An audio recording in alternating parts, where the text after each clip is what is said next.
Você está ouvindo a Viva Time.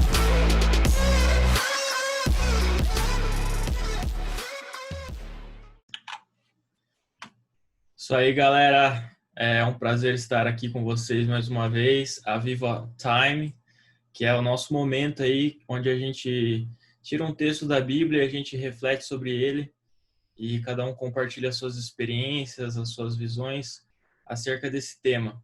E no dia de hoje a gente vai estar falando sobre Mateus 17, continuando de onde o vídeo passado terminou, que a gente falava primeiro do Monte da Transfiguração, que é a primeira parte desse capítulo, e agora a gente vai passar para a segunda parte, que é no versículo 14. Eu vou começar lendo aqui, só para contextualizar um pouco, ficar um pouco melhor. Diz assim: Jesus cura um menino possuído por demônio. Versículo 14 diz: Ao pé do monte, uma grande multidão os esperava. Um homem veio, ajoelhou-se diante de Jesus e disse: Senhor, tenha misericórdia do meu filho. Ele tem convulsões e sofre terrivelmente. Muitas vezes cai no fogo ou na água. E eu trouxe a seus discípulos, mas eles não puderam curá-lo. Jesus disse: Geração incrédula e corrompida, até quando estarei com vocês? Até quando terei de suportá-los? Tragam o menino para cá. Então Jesus repreendeu o demônio e ele saiu do menino, que ficou curado a partir daquele momento. Mais tarde, os discípulos perguntaram a Jesus em particular: Por que não conseguimos expulsar aquele demônio? Porque a sua fé é muito pequena, respondeu Jesus. Eu lhes digo a verdade. Se tivessem fé, ainda com o tamanho de uma semente de mostarda, poderiam dizer a este monte: Mova-se daqui para lá, e ele se moveria. Nada seria impossível para vocês. Mas essa espécie não sai, senão com jejum e oração. Cara, esse texto aqui é um texto que tem essa passagem famosa, né, do monte, que Jesus fala que se você tiver a fé do tamanho de um grão de mostarda, você pode falar para o monte sair daqui e ir para lá. E eu nunca vi isso acontecer, nunca vi um monte saindo daqui para lá. Não sei se é porque eu não estou andando com gente de fé, brincadeira. Mas parece ser um nível de fé muito elevado. E às vezes as pessoas têm uma interpretação errada dessa parte, porque elas falam assim: se a fé fosse do tamanho de um grão de mostarda, mas na verdade Jesus fala assim: se a fé fosse igual, né, um grão de mostarda, porque algumas tradições falam tamanho, mas na verdade como se fosse um grão de mostarda, ou seja, o grão de mostarda, você planta ele e ele acaba crescendo muito. Então, eu acredito que é isso que Jesus estava querendo dizer. Quando a fé, ela vai sendo cultivada, ela vai sendo exercitada diariamente, não é que quer dizer que um pouquinho de fé vai fazer com que o monte já saia de um lugar para o outro. Mas se você começar a exercitar a sua fé e ela começar a ir crescendo, do pouquinho de fé que você recebe de Deus, que todo mundo recebe uma parcela de fé, ela vai aumentando. A Bíblia diz que nós podemos orar para Deus aumentar a nossa fé. Na verdade, isso Jesus já falou antes. Uma vez Jesus ele foi fazer um milagre e o homem falou assim, eu acho que até nesse texto aqui, só que em outro evangelho que fala, que o homem fala assim: o Senhor pode nos ajudar, Jesus? Se pode, nos ajude então. Aí Jesus fala: mas se pode? Como assim se pode? É claro que eu posso. Tudo é possível ao que crê. Então, às vezes, um pouquinho de fé, ela pode ser aumentada. E esse homem responde: então ajuda-nos a crer. E aí ele viu o milagre acontecer. Então, isso é a fé que tem que ser exercitada dia a dia. E se você exercitar a sua fé dia a dia, você vai ver coisas incríveis acontecer. A Bíblia mesmo diz que sem fé é impossível agradar a Deus.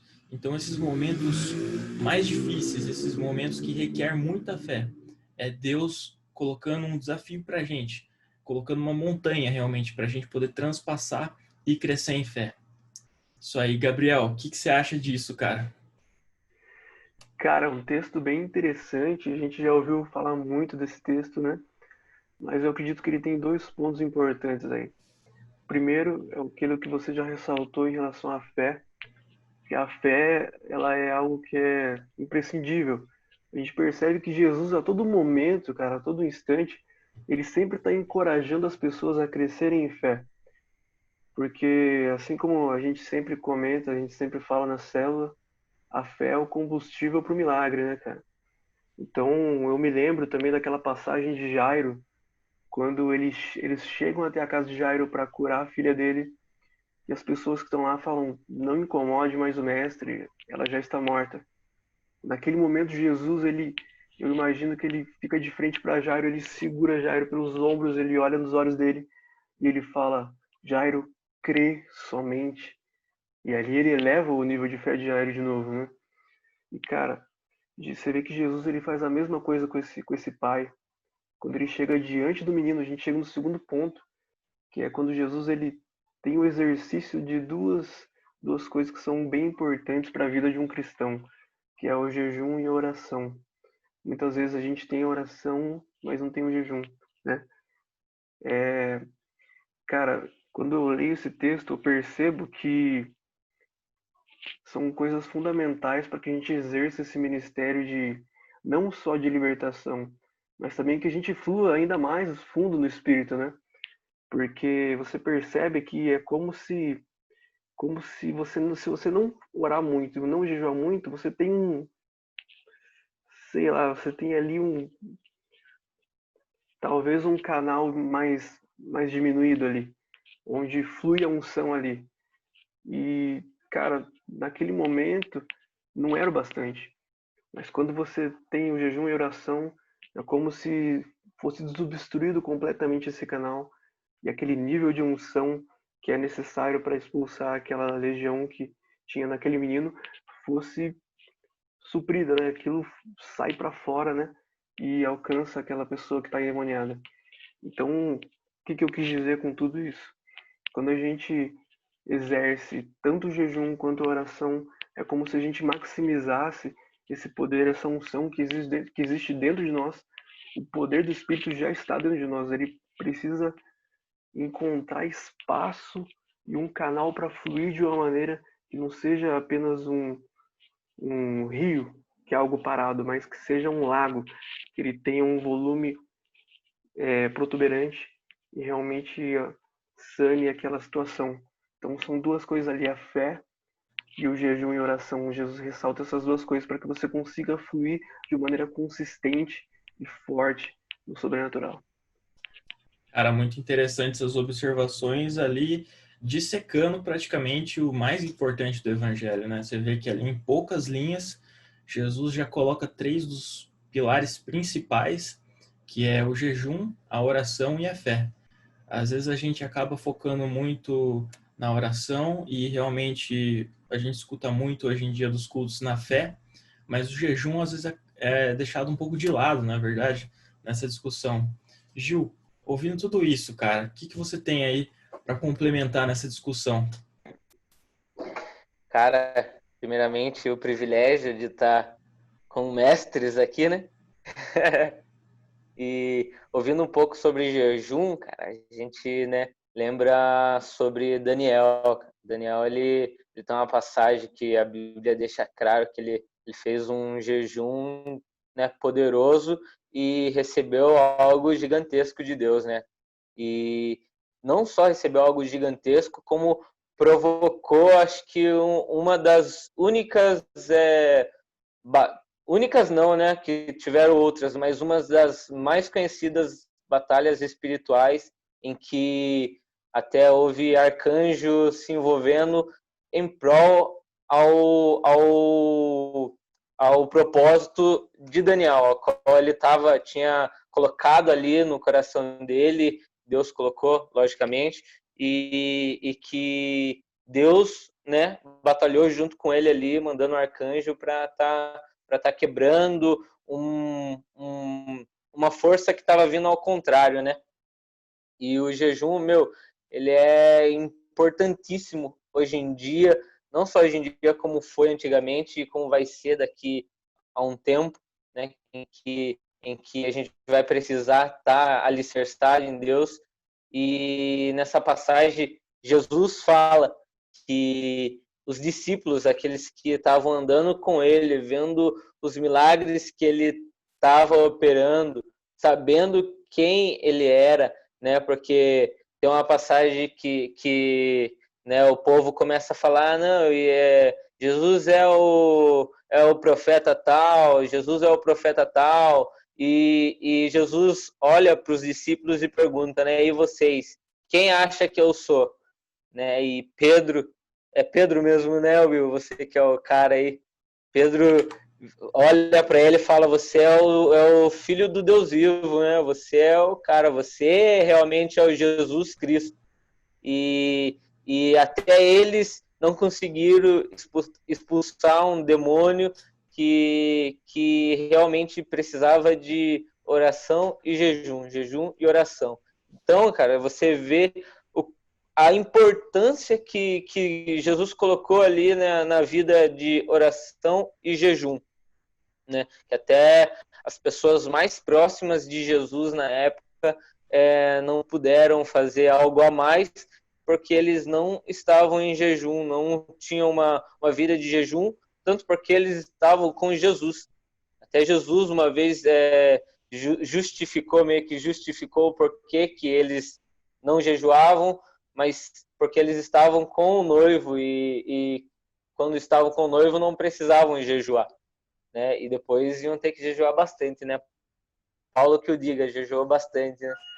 E daí, voltando um pouco para o texto que o Will, né, leu para gente, cara, eu tinha separado um pouquinho aqui sobre os primeiros versículos, né, que quando chegaram na...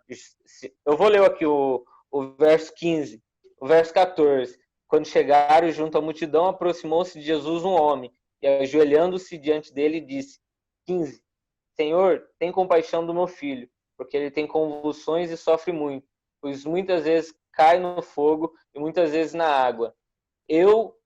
Aqui é onde eu quero frisar o verso 16. Eu o trouxe aos teus discípulos, mas eles não conseguiram curá-lo. Jogando um pouquinho para os dias de hoje, para os nossos dias, para a nossa vida aqui, cara, muitas vezes a gente, né, leva as nossas dificuldades, os nossos problemas para o caminho errado, ou até mesmo para a pessoa errada. Às vezes a gente está com uma dificuldade muito grande espiritual, ou até mesmo está com uma dificuldade muito grande em qualquer outra área da nossa vida, e a gente leva para um amigo, a gente leva para uma pessoa que não tem nada a ver, não tem nem base para solucionar aquele problema, para trazer realmente uma solução para aquilo que você está vivendo, para aquilo que você quer passar por isso, não ficar nisso. E quando ele encontra Jesus, ele explica que o meu filho tem isso, tem aquilo, e já passou por muitas coisas e trouxe para pessoas e eles não conseguiram curar. E Jesus até fala, né, povo incrédulo, né, porque, como foi falado, a nossa fé, se ela for comparado a um grão de mostarda, né, como eu muito bem explicou, até eu tinha muita dúvida sobre isso há um bom tempo atrás, e depois, né, com conversas assim como essa, eu fui adquirindo esse aumento de fé e esse entendimento, porque ela tem um crescimento, né? A nossa fé ela vai ter um crescimento. E nessa época a fé eu acho que estava muito pequena, muito pouca. E eles não conseguiram acreditar, ou até mesmo acreditaram, porém não exerceram a fé realmente para poder fazer aquilo. E quando esse pai chega até Jesus, cara, ele encontrou realmente a única pessoa no momento que conseguia resolver o problema ao qual ele estava passando. Ele realmente trouxe o ferido para o médico. Eles estavam levando o ferido para o pedreiro, estava levando o ferido para o engenheiro. Só que quem cura uma pessoa ferida é o médico. E no momento em que ele achou realmente o verdadeiro médico, ele entendeu, né? Jesus colocou para ele que você só vai formar médicos, né? Jesus só vai formar médicos se você fizer isso e aquilo. Hoje em dia, um médico precisa ficar aí 5, 6 anos estudando. E a gente, para conseguir curar, para conseguir libertar, a gente precisa ficar aí um tempo orando e jejuando.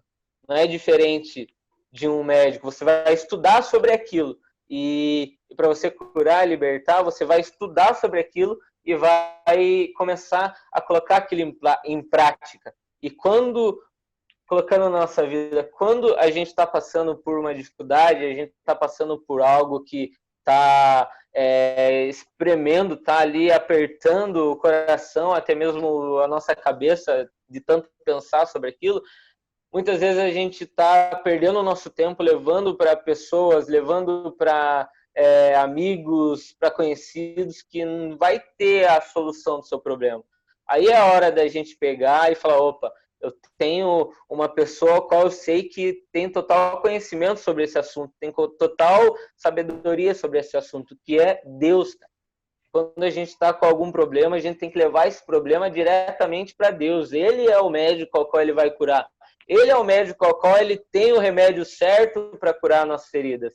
Então, o que eu tinha separado um pouco sobre isso era sobre isso. Que quando o pai chegou até Jesus, ele simplesmente encontrou o médico ao qual ele ia conseguir curar o filho dele, ao qual ele ia conseguir passar por aquilo. Então eu passo isso aí, William.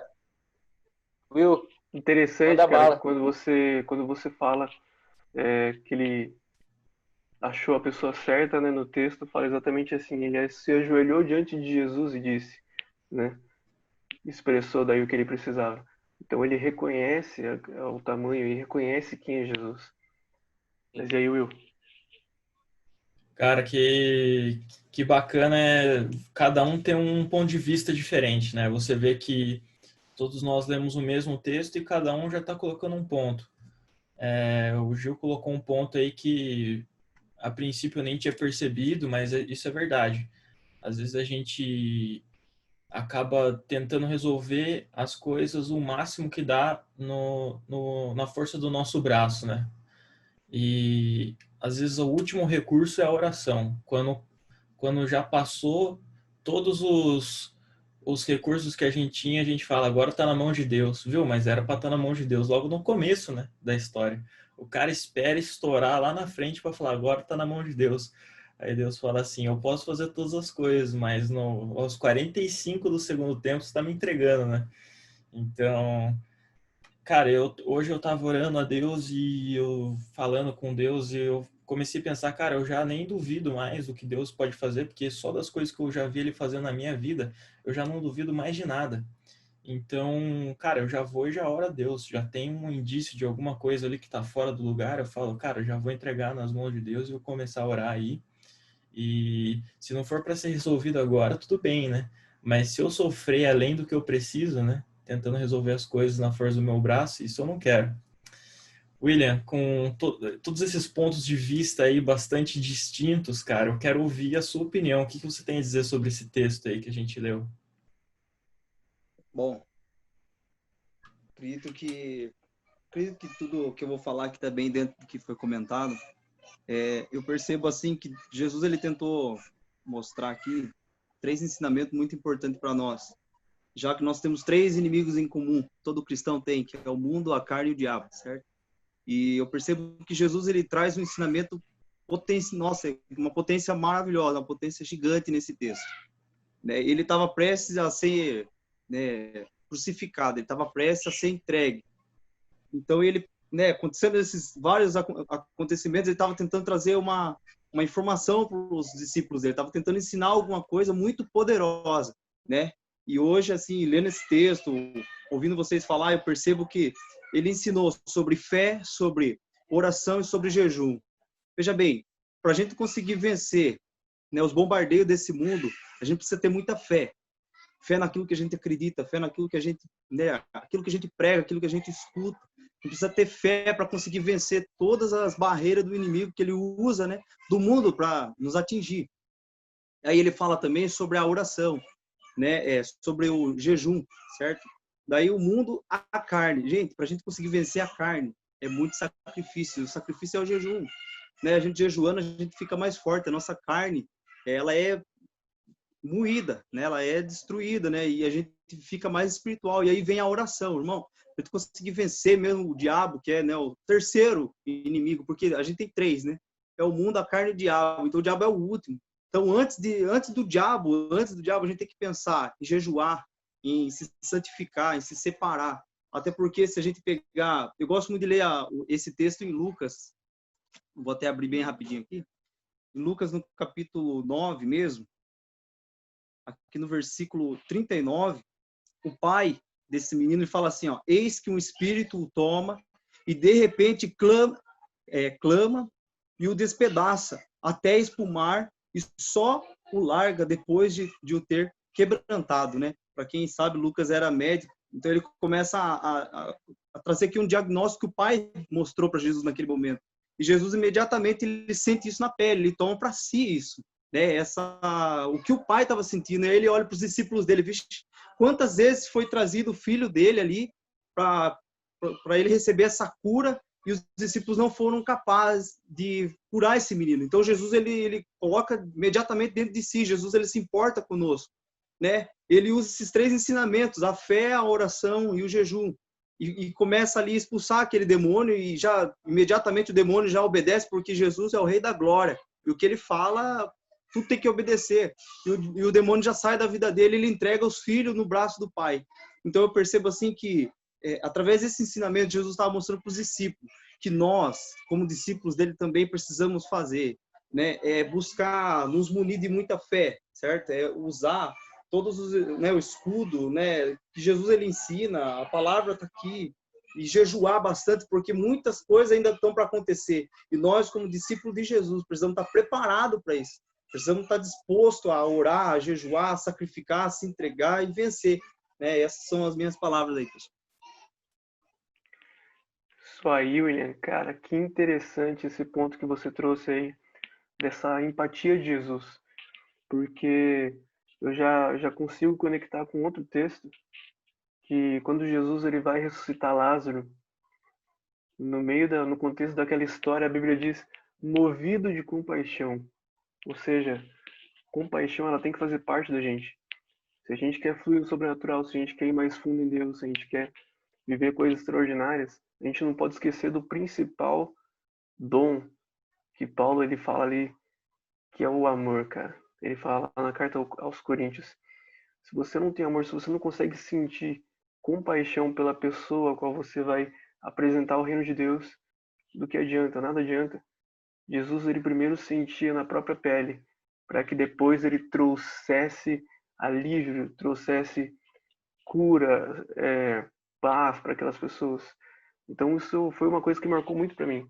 Jesus movido de compaixão, ele é como se fosse ali um manual. O que a gente tem que fazer? A gente tem que se mover em compaixão. Primeiramente, sobre todas as coisas, olhar com os olhos de Jesus para as pessoas, para então ser movido por compaixão. Cara, quando o William falou esse texto, eu pensei na mesma passagem que o Gabriel comentou aí de Lázaro, porque nessa passagem até a Bíblia deixa bem clara, né, quais eram os sentimentos de Jesus. A Bíblia diz que Jesus, quando chegou ali naquela tumba, né, que Lázaro estava, ele ficou muito triste e ele chorou, né? O menor versículo da Bíblia, Jesus chorou. E aí os fariseus começaram a olhar para Jesus e falar, olha como ele amava a Lázaro, né? E cara, Jesus sabia que Lázaro ia ser ressuscitado, porque ele mesmo falou que antes de Lázaro morrer, ele falou assim, essa doença não é para a morte, mas é para a glória de Deus. E aí Lázaro foi e morreu. Quer dizer que Jesus não estava sabendo da situação? Não, ele sabia que essa doença, na verdade, não ia ser um fim da história de Lázaro, não ia ser a morte total, mas ia ser para glorificar o nome de Deus, porque esse foi o milagre máximo de Jesus, que fez com que os fariseus falassem, chega, agora a gente vai ter que matar ele. Foi a partir desse milagre que logo depois a gente já vê Jesus sendo traído. Então foi aquilo que explodiu o ministério de Jesus mesmo. E cara, isso é uma coisa que eu tava falando com Deus hoje. Eu falei, Deus, eu lembrei daquela passagem que diz assim, que se vocês que são maus sabem dar coisas boas aos seus filhos, quanto mais o Pai que está no céu não vos dará todas as coisas que pedirdes. Cara, eu não tenho filho, né? O William tem filho, ele deve entender esse sentimento. Cara, você ali quer dar tudo pro seu filho, porque ele saiu de você. Ele é uma pessoa assim que você ama tanto, porque é o seu próprio descendente, é a sua cópia, entendeu? E é um sentimento muito intenso. Cara, imagina Deus, que Deus, não é que Deus sente amor, Deus é o próprio amor. Imagina esse nível tão elevado de sentimento que Deus tem por nós.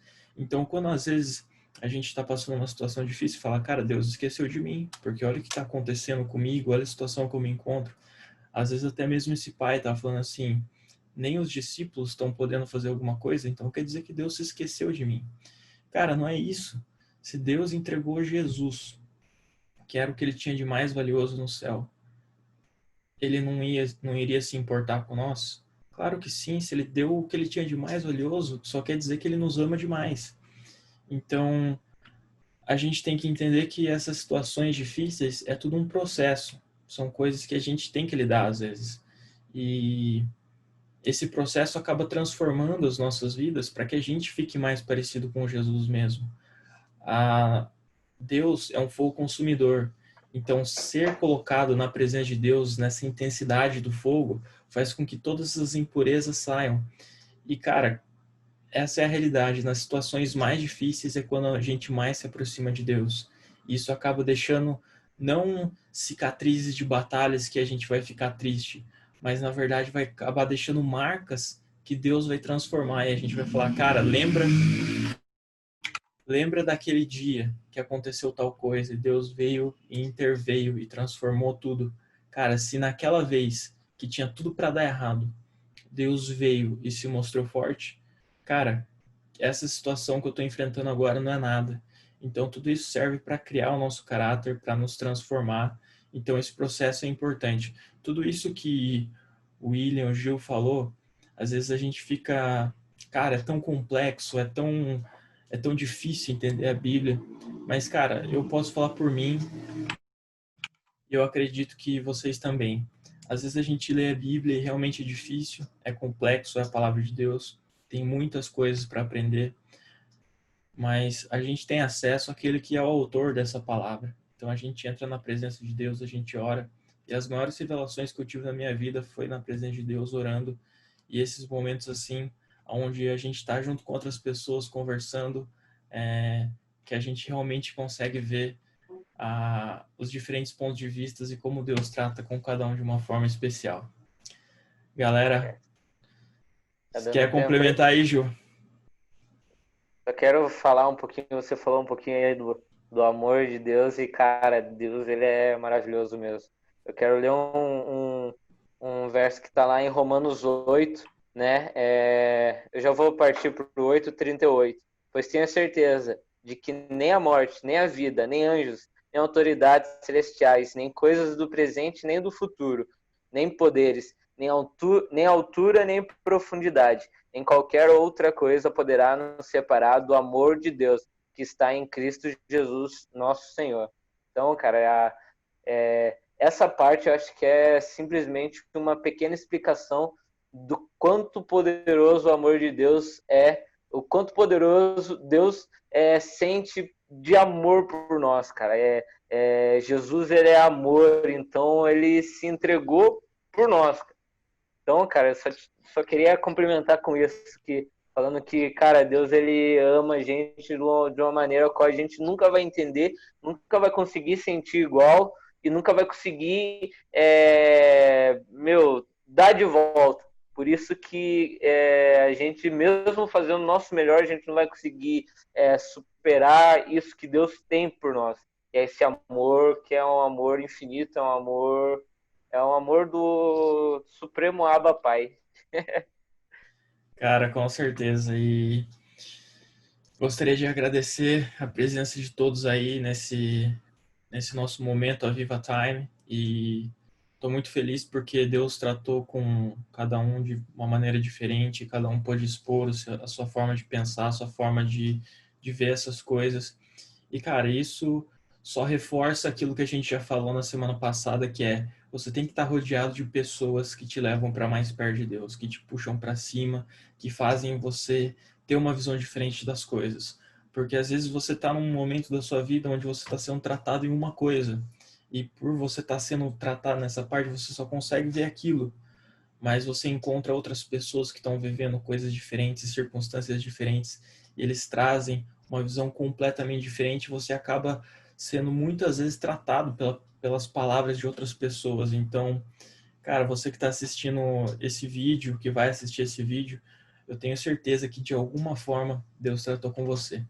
Então, galera, muito obrigado pela noite de hoje. Eu gostaria de deixar um recado: compartilhem esse vídeo, curtam o vídeo e deixem comentários aí no canal para a gente poder fazer mais temas que vocês quiserem. A gente pode estar fazendo vídeos especiais. A gente realmente quer o engajamento aí da comunidade. Muito obrigado a todos e a gente se vê na semana que vem. Obrigado, valeu! Falou, é nóis. Falou, valeu.